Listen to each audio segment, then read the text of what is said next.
Hello, hello. Welcome to the show this week. So great you're here, whether you're joining me over on YouTube for the video version of this or over on the podcast, your favorite podcast platform. I'm grateful you're here. This week, we are talking about organizing. So a lot of times when I talk to second act entrepreneurs, they are struggling with the vast amount of things that need to be done. And typically those things need to be done by them because they are a one-person operation at this point and have high hopes of moving into multiple people in their organization, but still need to have some sort of process or system in order to market their business.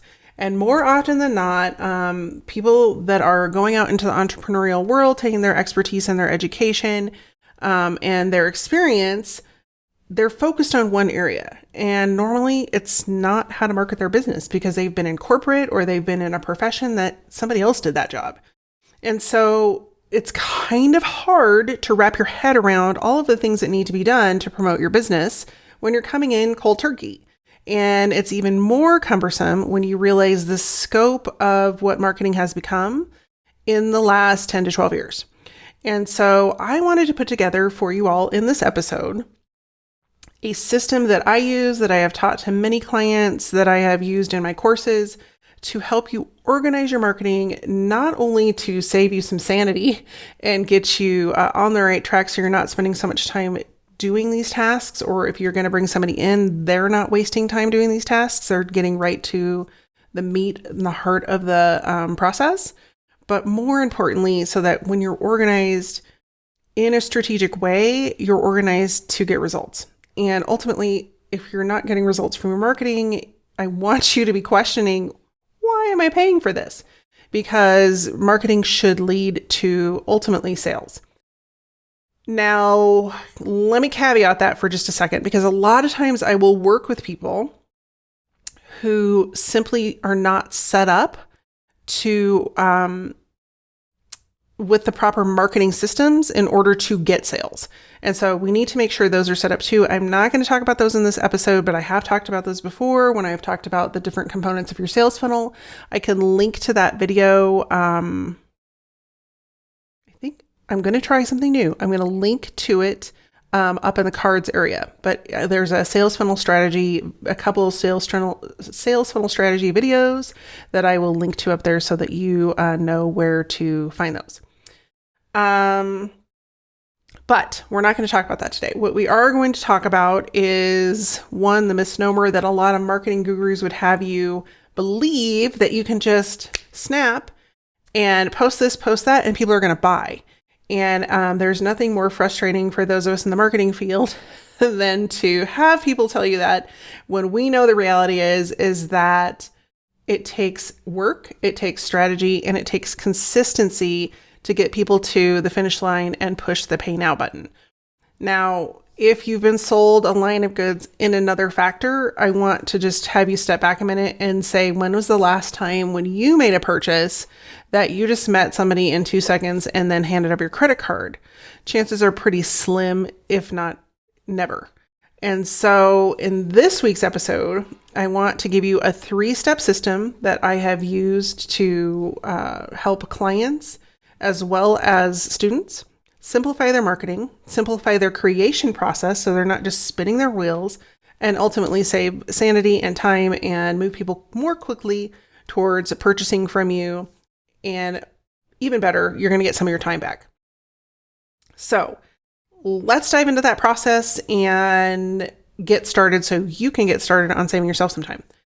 Number 1, start with the end of your sales funnel in mind.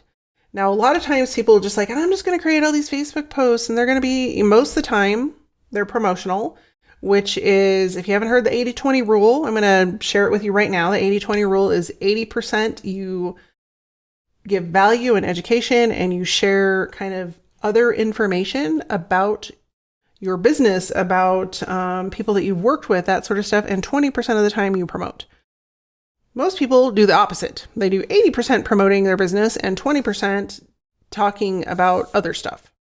And so I want you to flip that if you're doing that right now, because people don't want to be sold to What they want is a solution to their problem. Let me say that again. People don't want to be sold to. What they want is for you or someone like you to solve the problem that is causing them to stay up every night. And if you have a solution and you're giving it to them at the right time, in the right place of their buying process, then they're going to commit and work with you. So when we start with our sales funnel end in mind, meaning that like, what do we ultimately want them to do? We want them to enroll in a course. We want them to purchase consulting time. We want them to enroll in our coaching program, whatever that might be. We need to start there because so many people just start creating content and then it leads nowhere. And I do a lot of research on people's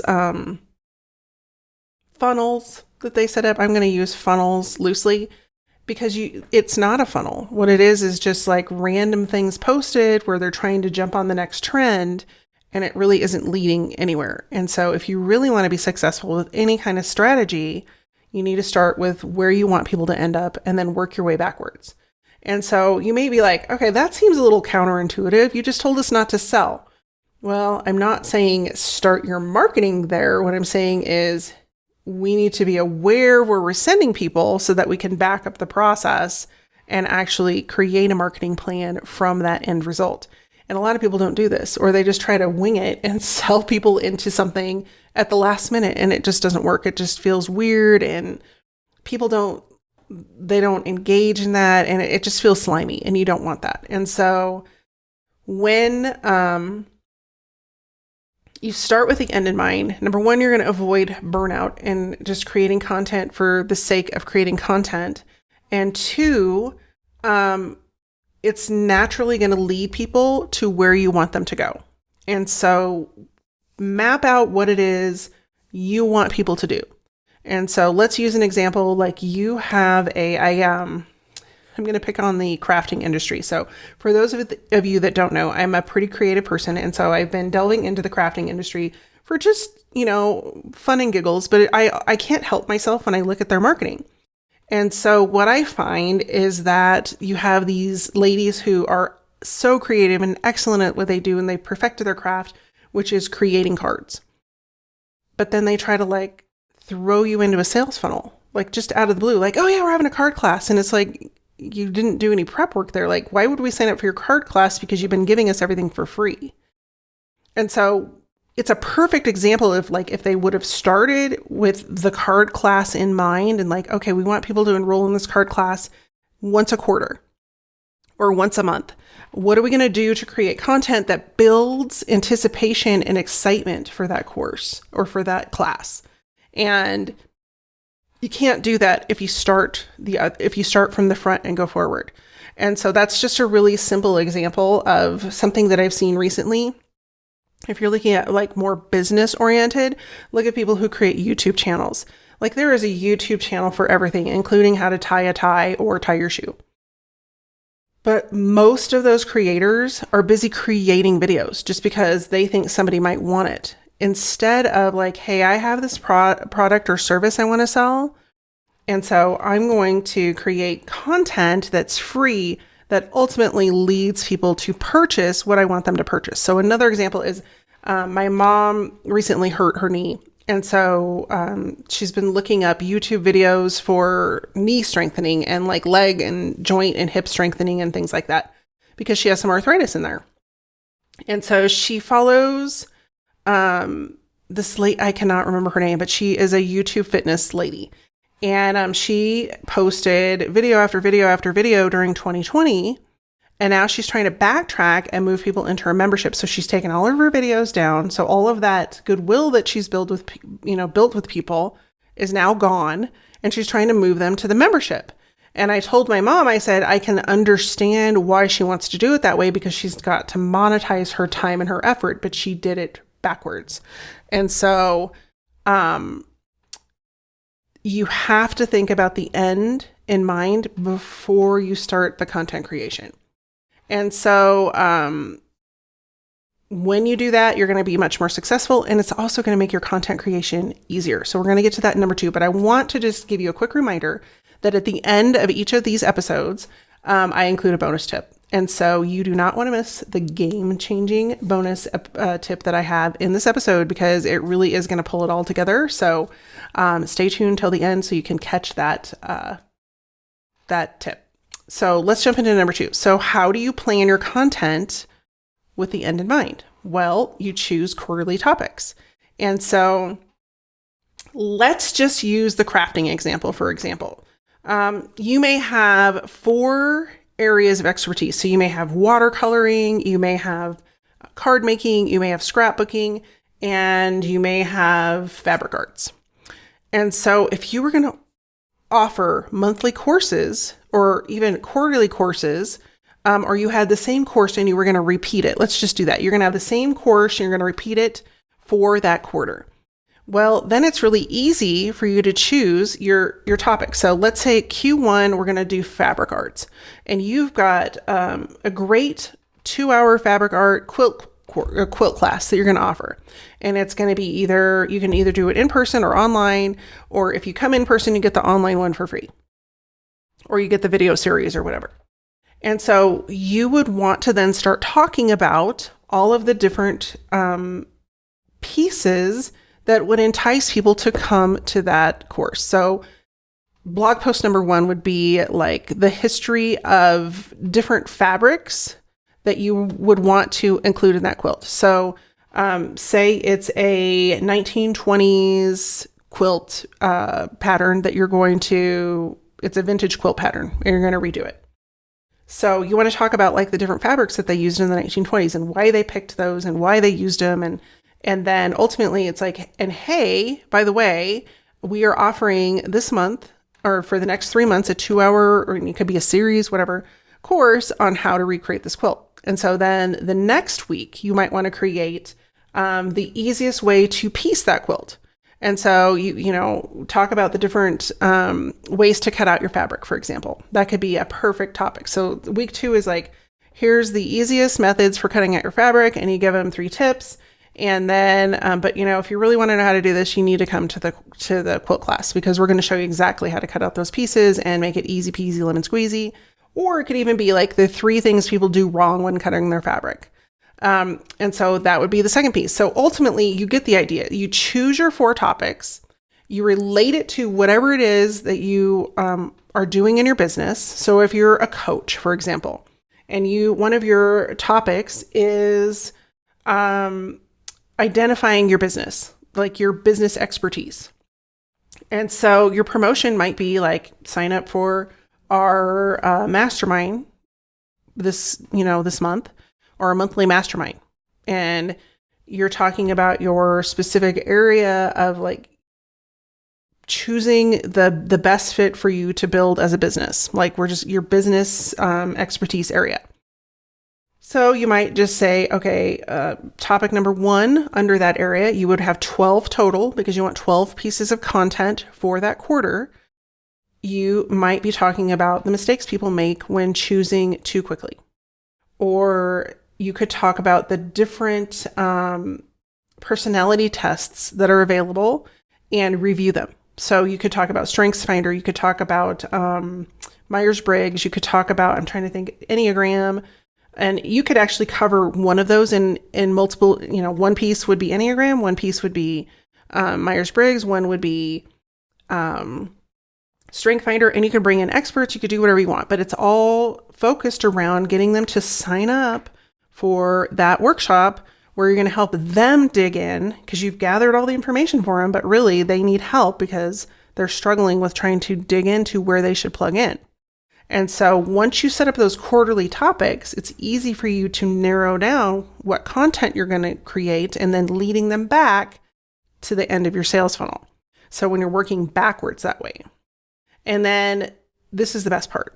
So you've got those 12 pieces of content and you go and you figure them out and you create them and you're sending them back to your sales funnel, which is, ultimately buy our stuff. The best part is number 3. You repurpose all of that content from that content quarterly plan. So whether you're creating a podcast or you're creating a video show or you're creating a blog or you're creating a video series or whatever it might be for your content for the month, You repurpose that for all your other marketing. So you put it in your emails, you put it in your social media posts, you put it in your stories on Instagram and on Facebook, and you just take it and you repurpose it and you pull pieces out and you just keep reusing the same thing. Because if you look at the experts out there, you look at all the marketing gurus, this is exactly what they do. They either have somebody on their team that pulls apart all the content for them, or at one point in their business, I can guarantee you they were doing this. Because ultimately, you want as many eyeballs on that one piece of content as you can get. Now, does that mean every piece of content is going to resonate with your audience? No, it's not going to work that way.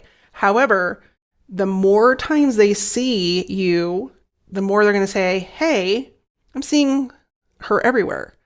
And it is because they will be seeing you everywhere because you're promoting that same piece of content throughout everything you do, including social media, paid advertising, other collaborative efforts. So like if you have somebody on your podcast, for example, that's an interview, you're now getting in front of their audience with that piece of content, your email, all of those different things. So when you repurpose, it saves you time because you're not trying to plan out something new to post every day on social media. And so you can outsource that to somebody else and have them actually create those posts, but you have the meat, which is your weekly piece of content, which is also keeping you consistent and consistently in front of your people. And so that's the three-step system. Number 1, start at the end. Number 2, plan your topics quarterly and batch them out. And number 3, repurpose what you create. So I promised you a bonus tip. And I always give you a bonus tip. And so I kind of alluded to this, but very intentionally, you want to align your quarterly topics that you choose in step number 2 with the promos that you're promoting for each quarter. And so if you're promoting the same thing every quarter, like say you have an online course, you're just going to want to look at your online course and think about the little components that you have broken out that you're teaching and make that your promotion call to action. And so if you only open your course once a quarter and you decide you're going to promote it in, the middle of that quarter, ultimately you probably want to promote it at the end of the quarter. But then you would back it up and say, okay, what can I talk about this month as it relates so that people are building anticipation and wanting to enroll in my online program? So that's your bonus, is you always want to align your ultimate call to action, whether that's to get on your email list or to purchase or to join you on a webinar or whatever that is, with your content creation process. And so it leads you back to the sales funnel. So a lot of times we like to leave our sales to chance and we just wing it and hope, when we put stuff out there and we're like, oh yeah, we should just do this and see if that works. And more often than not, it doesn't work. And my question for you is, wouldn't it be easier to just have an audience who's waiting for you to announce what you're going to sell them? And this is totally possible. It may seem like, no, that's impossible. Like nobody's going to do that. But the reality is if you have a really strong email list and you're engaged with that email list and you're regularly putting things in front of them, they are actually waiting for you to say, hey, this is how you work with me. And so a lot of times second act entrepreneurs struggle with this because their expertise is not in marketing. It's in whatever area that they are perfected in. So that could be project management. That could be, being a CEO and now you want to take your CEO skills and help other people. It could be in consulting, different areas of consulting. It could be finance. It could be any number of things. But if you're struggling with that, I have a perfect opportunity for you to come and either gather the process for your team or gather the process to get started. And it is a free training. It's called the Own Your Audience training. And what it means, own your audience, is that you have control of your audience and you're not leaving it to fate. Meaning you're not leaving it to your social media platform or people just randomly hanging out on your website and you never gather their information. So you don't have a captive audience to present your offer to. Email marketing gives you that captive audience, and that's exactly what you want. And that's exactly what you're going to learn is how to captivate them and move them forward so that they are ready to purchase your program in this free training.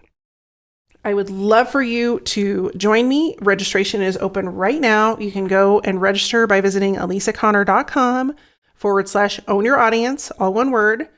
And I'm going to give you that step-by-step system so that you can take control of your marketing, take control of your time, get back some energy so you're pumped up about your business again, and forget about what Facebook and YouTube and Instagram and LinkedIn are all doing today, tomorrow, and beyond, because you will own your audience. So go register right now at elisaconnor.com/own your audience, and I will see you inside. Until next week, be well, take care, and I'll see you soon. If you're like most entrepreneurs, you know you should be on social media, but they keep changing the dang rules.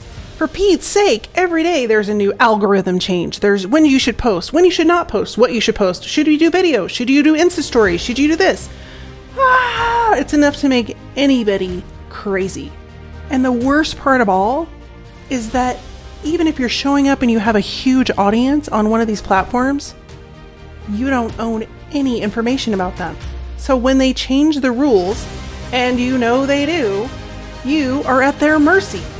Well, what if instead you could own your audience? What if you had the power to show up in front of them, share what you want to share on your own time frame? Well, you can.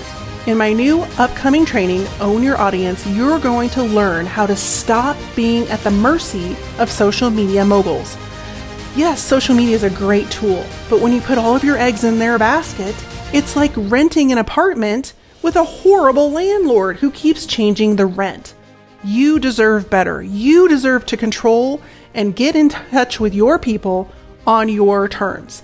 In the Own Your Audience training, you're going to learn the 5-step proven system that I've used with my clients for the last 20 years that gets you in front of your audience, builds conversations, builds connections, and best of yet, helps you sell your stuff.